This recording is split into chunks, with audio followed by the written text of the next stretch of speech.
Feminenlik, qadınlar, ümumiyyətlə nəyə lazımdır? Tarixə baxdığımız zaman dünyanın ən güclü şəxslərinin kişilər olduğunu görürük. Bəs sizə desəm ki, dünyanın ən güclü enerjisi məhz feminenlikdir? Tarix qalib kralları yadda saxlayır.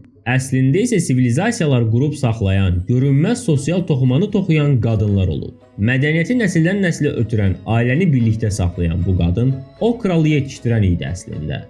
Tarix bunun faktları ilə doludur. Uzun Həsənin anası Sara Xatun, Şah İsmailin qızı Pərixan Sultan və ya Che Guevara'nın intiqamını alan həyat yoldaşı Monika Merkel və s.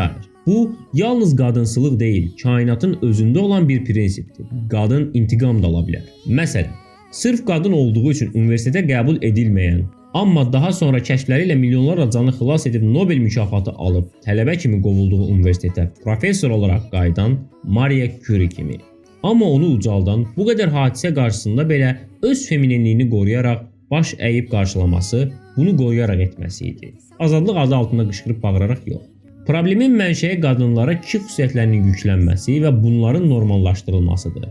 Əslində isə qadınların bədəni sevgi hormonu oksitosin ilə işləyir.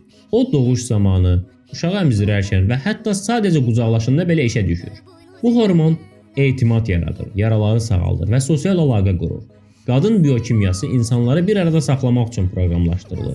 Qadın beyni limbik sistem adlanan emosiya mərkəzində daha güclü əlaqələrə malikdir. Bu o deməkdir ki, qadınlar duyğuları, tonları, bədən dilini kişilərdən daha tez və daha dəqiq oxuyur. Bu səbəbdən qadınlar bəzi mövzularda kişilərdən qat-qat daha detalcı olur. Bu güc sayəsində isə qayğıkeş ana, anlayışlı dost və vizyoner lider olurlar. Bir sözlə, yaxşı ki, varsız xanımlar.